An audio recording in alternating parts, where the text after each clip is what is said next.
What's up, y'all? Welcome to Flames Reaction Channel. So today's video, I'm getting ready to react the Cypress Hill. And when that being said, everybody, make sure you hit that like, comment, and subscribe. And let's go ahead and dig into this video and check out the Cypress Hill and their greatest moments of hip hop. Do you guys consider yourselves legends? I think that's for other people to say.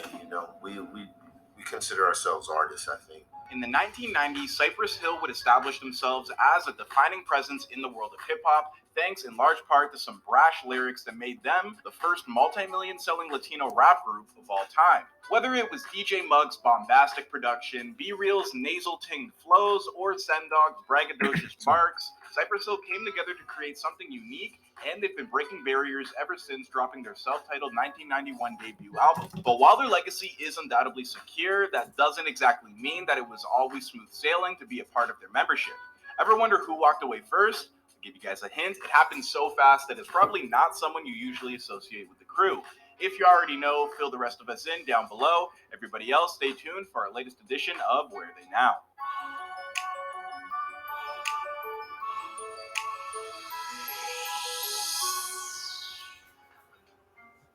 The original Cypress Hill would be known under a different name altogether, DVX. The very first incarnation of the group formed in 1988 when Cuban-born brothers Sendog and Mellow Man Ace met fellow Los Angeles natives DJ Muggs and B Real. These guys hoped to pioneer a fusion of Latin culture and hip-hop slang by developing their own musical style. But before that could happen, Mellow Man Ace would drop out of the group at the end of '88, and the remaining members would rebrand themselves as Starting an online store is easier than you think. Cypress Hill, named after a local street that B Real and Sendog grew up on in Southgate, Los Angeles. And this guy hits me up like, hey, I want to start this band, but I need you to quit your job and do this full time. I'm like, dude, I got full benefits. You know what I mean? Like, I'm hooked up right now. At this still early point on in their career, B Real wasn't sold on the prospect of becoming a musician. And more often than not, he'd abandon the group to go hustle on the mean streets of Compton. He told Variety in 2019, I was in the gangbanging wars of the 80s. While they were trying to make music, I was out there f***ing up. As a member of the Bloods, B Real was shot at the age of 18 by a Crip, who wound up suffering a punctured lung and suffered from internal bleeding.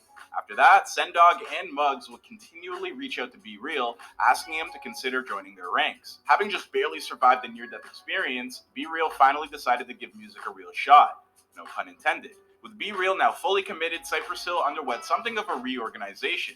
During the earliest stages of the band's life cycle, Muggs had tinkered with the idea of becoming the lead performer, but he had also developed a passion for DJing and producing. With B Real now on board, lead vocal duties were passed off to him so that Muggs could concentrate on crafting the beats. When I crafted the nasal style, right, it was your brother and myself, we were messing with real estate.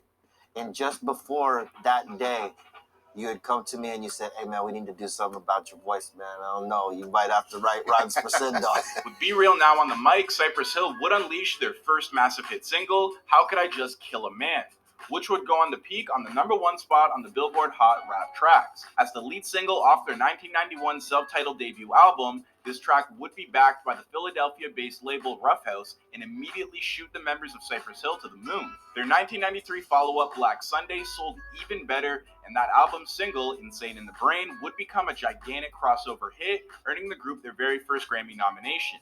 And I also feel like Insane in the Brain just became a phrase that owns its own space in the zeitgeist of pop culture. I don't know, Cypress Hill is influential. Go Google it. I don't know why you're listening to me. Shortly thereafter, Cypress Hill would also add percussionist Eric Bobo, son of Latin jazz pioneer Willie Bobo, after he had finished touring with the Beastie Boys.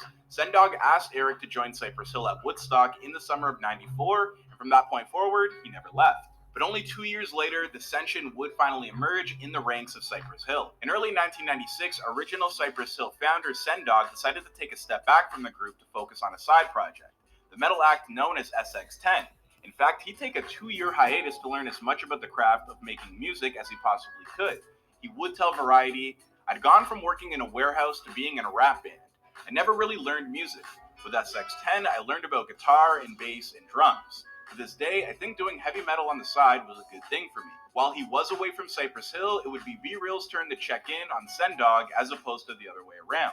Every 6 months, he'd stop by Sen's place and the two would share a joint while trying to decide if Sen was ready. During his extended absence, Cypress Hill continued to thrive after seeing the group perform on television without him. Sendog finally realized that it was time to finish what he had started. In 1998, he'd finally return and the group would drop Cypress Hill 4. After a few more projects like 2000's Skull and Bones, as well as 2004's Till Death Do Us Part, it would be DJ Muggs' turn to take a sabbatical. With their primary beatmaker now no longer part of the team, it would take Cypress Hill a further 6 years to record and release their 8th studio album, the collaboration-heavy project Rise Up. Afterwards, however, Cypress Hill's musical output would slow down significantly.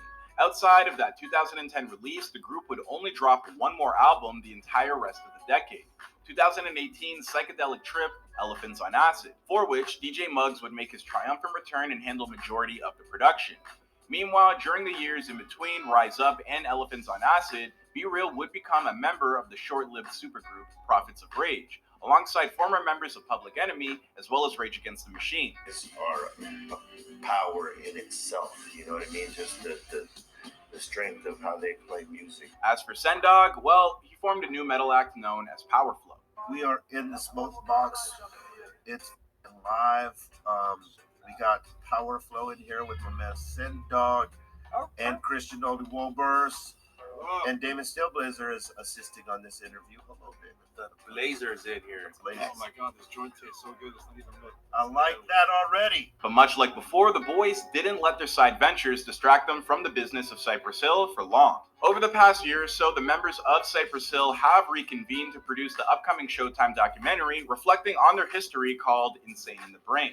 Somewhere in here, there is Cypress Hill. Never thought we'd be making history. They've also recently released their first studio album in 4 years, the appropriately titled Back in Black. Produced almost wholly by super producer Black Milk, Cypress Hill considered this project to be a return to their day one hip-hop roots. And while it may not be the last Cypress Hill album we ever get, whatever the future holds for the group, expect it to be vastly different from what has come before. During a promotional appearance for Back in Black, B-Real would reveal to The Independent, the next album after this one will be the final traditional Cypress Hill album. After that, we're still going to make music. We're not going to stop. Not for nothing. But we want to change up the experience. What exactly will that change up entail? It's hard to know for sure with a group that's reinvented themselves as many times as Cypress Hill has over these years. But all that really means is nothing is off the table with these dudes. We're just going to have to wait and find out. After all, this is Where Are They Now, and you're all caught up with the recent... All right, y'all. That's it for this video. I'm out. Peace.